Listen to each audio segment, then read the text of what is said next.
টানা বৃষ্টি ও উজানের ঢলে জামালপুর, কুড়িগ্রাম, মৌলভীবাজার, লালমনিরহাট, সিরাজগঞ্জ সহ দেশের 15 জেলায় বন্যা পরিস্থিতির কিছুটা উন্নতি হয়েছে। নিম্নাঞ্চলের অনেক এলাকা তলিয়ে গেছে। এতে পানিবন্দী লাখো পরিবার চরম ভোগান্তিতে দিন কাটছে দুর্গতদের। এদিকে দুর্গত এলাকায় দেখা দিয়েছে বিশুদ্ধ পানি ও খাবার সংকট। অনেকেই এখনো রয়েছেন আশ্রয় কেন্দ্রে। এছাড়া নদীর তীরবর্তী এলাকাগুলোতে দেখা দিয়েছে তীব্র ভাঙন। উল্লেখ্য, ভারতের মেঘালয় ও আসামে ব্যাপক বৃষ্টিপাতের পর বন্যার কবলে পড়েছে সিলেট বিভাগ ও উত্তরবঙ্গ।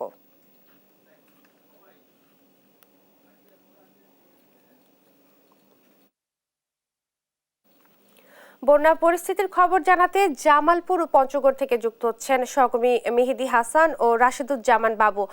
প্রথমেই চলে যাচ্ছি জামালপুরে মেহেদির কাছে। মেহেদি, বন্যা পরিস্থিতির কি খবর রয়েছে আপনার কাছে, আমাদেরকে বিস্তারিত জানাবেন। ইশরাত, উজানের পাহাড়ি ঢল ও বৃষ্টিতে সৃষ্টি হওয়া জামালপুরের বন্যায় গত 24 ঘন্টায় 13 সেন্টিমিটার কমে সেটি কিন্তু এখন 61 সেন্টিমিটার উপর দিয়ে প্রবাহিত হচ্ছে। এই ধীরগতিতে যে বন্যার পানি কমছে এই নিয়ে কিন্তু সাধারণ যারা বন্যা কবলিত এলাকার মানুষজন রয়েছেন তারা কিন্তু চরম দুর্ভোগে পড়েছেন। আমি আপনাদেরকে মঙ্গলবার থেকে কিন্তু পানিবন্দী অবস্থায় রয়েছেন। আজকে মঙ্গলবার প্রায় 8 দিন যাবৎ জামালপুরের 4টি উপজেলার প্রায় 2 লাখ মানুষ পানিবন্দী অবস্থায় জীবনযাপন করছেন। এই মুহূর্তে সবচেয়ে বেশি মানুষের জন্য খাদ্যের অভাব ঘটেছে। তারা কিন্তু ত্রাণের জন্য হাহাকার করছেন। জেলা প্রশাসন থেকে শুরু করে সাধারণ যারা বিভিন্ন সামাজিক সংগঠনগুলো এই ত্রাণ বিতরণ করেন তাদের প্রতি তারা বারবার অনুরোধ করছেন যে ত্রাণের জন্য। জেলা প্রশাসন কিন্তু বারবার বলছেন যে পর্যাপ্ত পরিমাণে ত্রাণ তৎপরতা অব্যাহত রয়েছে, কিন্তু আমরা বানবাসীদের খুব কাছ থেকে দেখেছি কোনো ধরনের ত্রাণ তৎপরতা নেই। শুধুমাত্র ফটো সেশনের মধ্যেই রয়েছে জেলা প্রশাসনের ত্রাণ তৎপরতা। অপরদিকে তার ত্রাণের জন্য হাহাকার করছেন এই বানবাসী এলাকার মানুষ। এই বন্যার কারণে কিন্তু ইতিমধ্যেই জেলার 259টি সরকারি প্রাথমিক বিদ্যালয় ও 88টি যে বিদ্যালয় রয়েছে মাধ্যমিক বিদ্যালয় সেটি কিন্তু বন্ধ রয়েছে। আমি আপনাদেরকে আরেকটু জানাতে চাই যে সবচেয়ে বড় সমস্যায় রয়েছে যারা গবাদি পশু লালন পালন করেন। গোখাদ্যের কিন্তু মারাত্মক অভাব রয়েছে। যারা গবাদি পশু নিয়ে পালন করেন তারা ইতিমধ্যেই কিন্তু চরম বিপাকে পড়েছেন। আমাদের যে কৃষি সম্প্রসারণ অধিদপ্তরের যে যারা কর্মকর্তা রয়েছেন তারা কিন্তু আমাদেরকে জানিয়েছেন ইতিমধ্যেই 8 থেকে 9 হাজার হেক্টর যে ফসলি জমি সেটি কিন্তু নষ্ট হচ্ছে।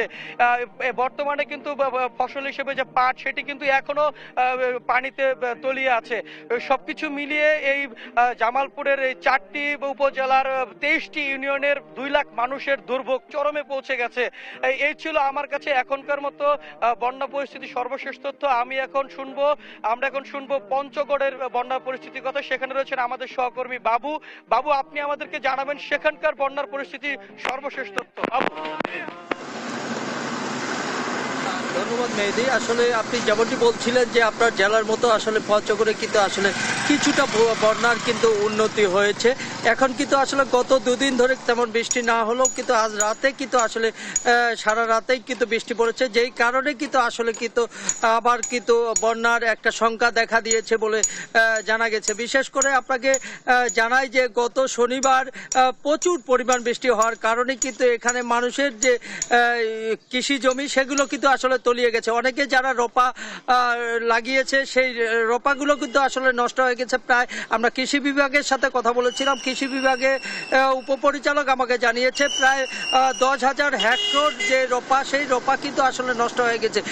বিশেষ করে আরেকটু জিনিস আপনাকে জানাই যে আসলে গবাদি পশু খাদ্য সংকটে পড়েছে, যেই কারণে কিন্তু আসলে যে খাদ্য সেই বাজার থেকে কিনতে গেলে তাদের কিন্তু বাড়তি খরচ হচ্ছে বলে জানিয়েছে সাধারণ যারা খামারি রয়েছে এবং যারা গৃহস্থলী রয়েছে তারা আমাকে জানিয়েছে। এর পাশাপাশি আসলে অনেক স্থানে কিন্তু আসলে বাসা বাড়িতে পানি এখন পর্যন্ত কিন্তু আসলে নিমজ্জিত আছে, যে এই কারণে কিন্তু আর কি সরকারিভাবে তেমন কিন্তু আসলে শুকনো খাবার বা ত্রাণ বিতরণ করা হয়নি। যদিও পঞ্চগড়ের যে স্থানীয় এমপি নাইমুজ্জামান ভূঁইয়া তিনি কিছু অঞ্চল এলাকায় কিন্তু আসলে এই ত্রাণ বিতরণ করেছেন, যেটা কিন্তু আসলে ওই এলাকার জন্য কিন্তু আসলে যথেষ্ট নয়। পঞ্চগড় জেলায় প্রায় 43টি ইউনিয়ন এবং 3টি পৌরসভা রয়েছে।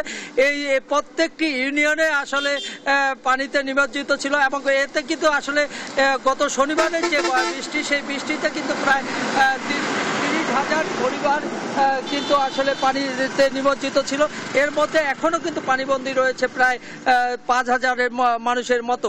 যদিও পানি অনেকটা নেমে গেছে, কিন্তু আসলে এখানকার যে রোপা লাগানোর যে সেটি কিন্তু এখনো শেষ শুরু হয়নি, কারণ এখনো পানি কিন্তু প্রচুর রয়েছে, যেই কারণে আসলে রোপা লাগাতে।